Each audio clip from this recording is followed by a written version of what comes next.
Parte 2. Las mentes criminales más temidas de la historia.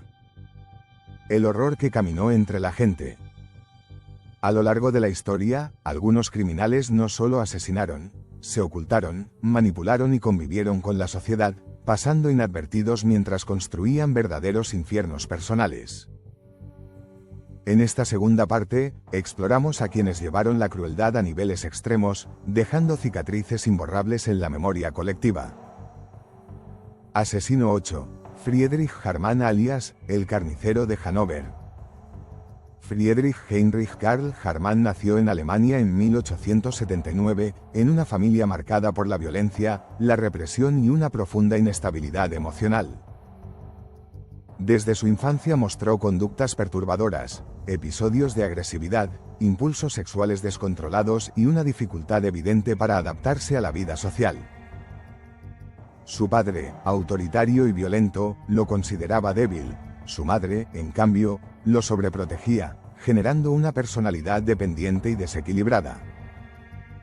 Durante su juventud fue internado varias veces en hospitales psiquiátricos y cárceles, principalmente por delitos sexuales contra menores. Sin embargo, tras la Primera Guerra Mundial, Alemania quedó sumida en una crisis económica extrema, con hambre, pobreza y miles de jóvenes desplazados. Este contexto permitió que Hartmann pasara desapercibido. Entre 1918 y 1924, Hannover se convirtió en el escenario de sus crímenes. Hartmann se hacía pasar por policía o funcionario, ganándose la confianza de jóvenes sin hogar, muchos de ellos adolescentes que huían de sus familias o de la guerra. Les ofrecía comida, refugio y protección, llevándolos a su habitación cerca de la estación de tren. Allí los asesinaba de forma brutal, generalmente mordiéndoles la garganta hasta desangrarlos. Posteriormente, desmembraba los cuerpos y, en algunos casos, vendía la carne en el mercado negro como si fuera carne de cerdo. En una época de escasez extrema, nadie hacía demasiadas preguntas. Lo más perturbador es que Hartmann actuaba como informante de la policía, lo que le otorgaba cierta inmunidad. A pesar de múltiples denuncias, fue protegido durante años por las autoridades.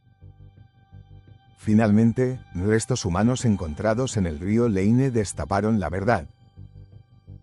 Hartmann confesó al menos 24 asesinatos, aunque se sospecha que el número real fue mayor.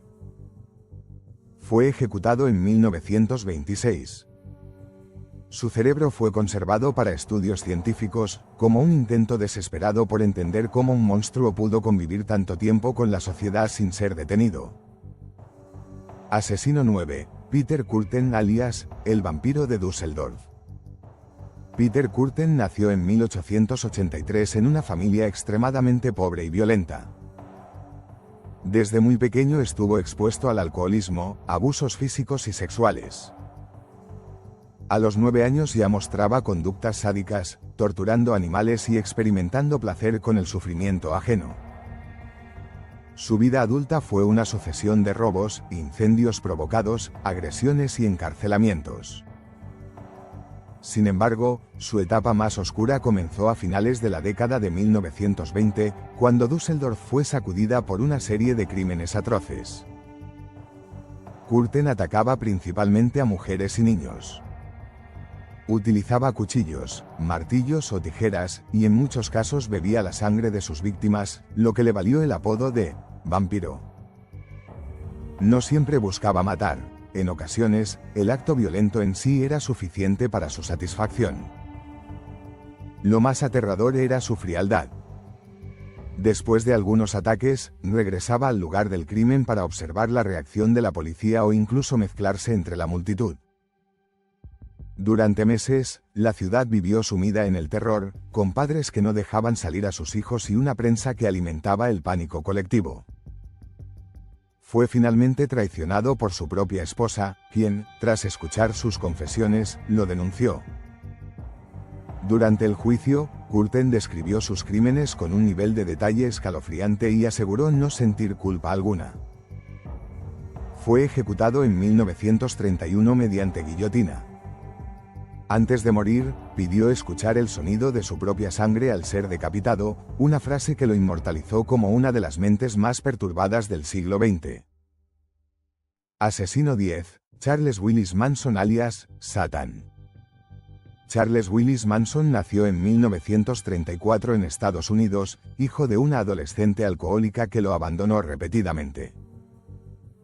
Creció entre reformatorios, violencia y rechazo, desarrollando una personalidad profundamente manipuladora y narcisista. Aunque no fue un asesino directo en la mayoría de los casos, Manson se convirtió en uno de los criminales más temidos por su capacidad de control mental. En los años 60, aprovechó el auge de la contracultura hippie para formar La Familia, una secta compuesta principalmente por jóvenes vulnerables. Manson se presentaba como una figura mesiánica, combinando ideas religiosas, racismo, drogas y teorías apocalípticas. Convenció a sus seguidores de que se aproximaba una guerra racial inevitable, conocida como Helter Skelter, y que ellos debían iniciarla. En 1969, ordenó una serie de asesinatos brutales, incluyendo el de la actriz Sharon Tate, embarazada de 8 meses. Aunque no empuñó el arma, su influencia fue clave. El nivel de violencia y simbolismo de los crímenes conmocionó al mundo. Fue condenado a cadena perpetua. En prisión, Manson siguió siendo un símbolo del mal absoluto, del poder de la manipulación psicológica y del fanatismo llevado al extremo. Murió en 2017, dejando tras de sí una de las historias más oscuras de la criminología moderna. Asesino 11. Dr. Petiot y las 63 muertes patrióticas. Marcel Petiot era un médico francés aparentemente respetable, pero con una vida marcada por fraudes, mentiras y comportamientos antisociales. Durante la ocupación nazi de Francia, encontró el escenario perfecto para su plan criminal. Se hacía pasar por miembro de la resistencia y ofrecía ayuda a judíos y perseguidos políticos para huir del país. A cambio, pedía dinero y objetos de valor. Las víctimas acudían confiadas a su casa en París, creyendo que escaparían de la persecución. En lugar de eso, Petiot les inyectaba veneno y se deshacía de los cuerpos, quemándolos o descuartizándolos. Durante años, logró engañar a todos, incluso a las autoridades. En 1944, un fuerte olor proveniente de su vivienda alertó a los vecinos. El descubrimiento fue aterrador: restos humanos, maletas con pertenencias y pruebas de decenas de asesinatos. Petiot intentó justificarse afirmando que las víctimas eran colaboradores nazis, pero la mentira no prosperó. Fue condenado por 63 asesinatos y ejecutado en 1946. Su caso demuestra cómo el caos de la guerra puede ser utilizado como cobertura para el crimen absoluto. Asesino 12. El Dr. Muerte, Hernán Sander. El caso del Dr. Hernán Sander es uno de los más polémicos de la historia criminal, porque se sitúa en la frontera entre el asesinato y la compasión. Médico de profesión, fue acusado de provocar la muerte de una paciente terminal que sufría dolores insoportables. Sander admitió haberle inyectado aire para acelerar su muerte, alegando que actuó por piedad. El caso generó un debate mundial sobre la eutanasia, la ética médica y el derecho a morir dignamente. Aunque no encaja en el perfil clásico de asesino serial, su apodo de Dr. Muerte surgió por la frialdad con la que asumió su acto. El juicio dividió a la sociedad entre quienes lo veían como un criminal y quienes lo consideraban un médico compasivo. Su historia marcó un antes y un después en la discusión legal y moral sobre el final de la vida. Asesino 13. El crimen perfecto del canciller. Este caso es recordado como uno de los más inquietantes de la historia judicial. Un alto funcionario, con poder político y prestigio social, logró durante años ocultar un crimen meticulosamente planeado. El asesinato fue ejecutado sin dejar pruebas evidentes, manipulando testigos y utilizando su influencia para desviar la investigación.